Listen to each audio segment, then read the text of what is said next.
Shalom, saudara yang dikasih Tuhan. Jumpa lagi dalam Damai 2 Menit Menyiram Iman. Dalam skala nasional, bisa dikatakan umat Kristiani adalah umat minoritas di negeri ini.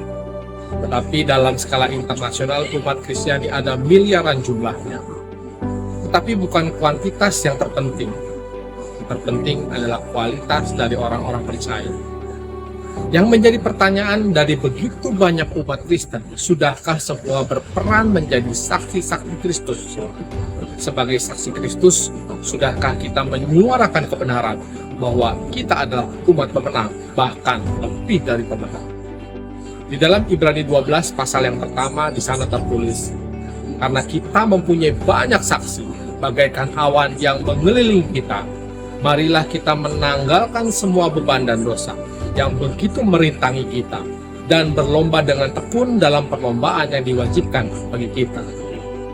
Melalui ayat ini, Rasul Paulus mengatakan dengan jelas bahwa rintangan bagi orang percaya ada dua hal. Yang pertama adalah beban hidup. Beban hidup bisa berarti masalah ekonomi, sakit penyakit, rumah tangga, keluarga, harta, tahta, masalah warisan, dan lain sebagainya. Dan yang kedua adalah dosa.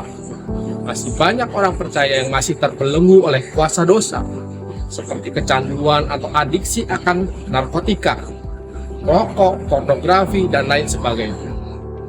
Dua hal ini harus menjadi tantangan bagi saudara dan saya sebagai saksi-saksi Kristus, dan menganggap hal ini sebagai perlombaan yang wajib kita selesaikan sampai garis finish, dan menunjukkan bahwa iman kita adalah iman seorang pemenang.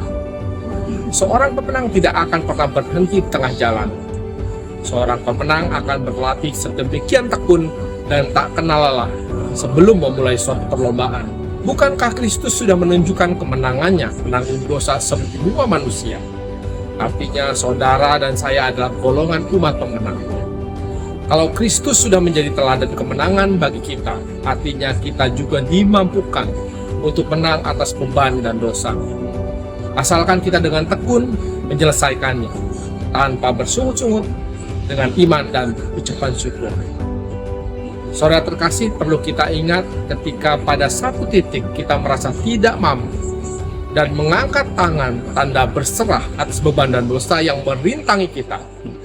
Percayalah, Tuhan pasti akan turun tangan memberikan pertolongan bagi saudara dan saya. Jadi mengikut Tuhan Yesus bukan hanya mau yang enak-enak saja, berkatnya, mujizatnya, rasa nyaman. Tapi ada kalanya kita wajib dan harus siap memikul salib kita masing-masing dan keluar menjadi seorang pemenang. Mari kita buktikan kepada dunia bahwa salib bukan tanda kekalahan orang percaya, tetapi justru salib adalah tanda kemenangan iman kita. Damai sejahtera dari Tuhan Yesus menyertai saudara. Tuhan Yesus memberkati.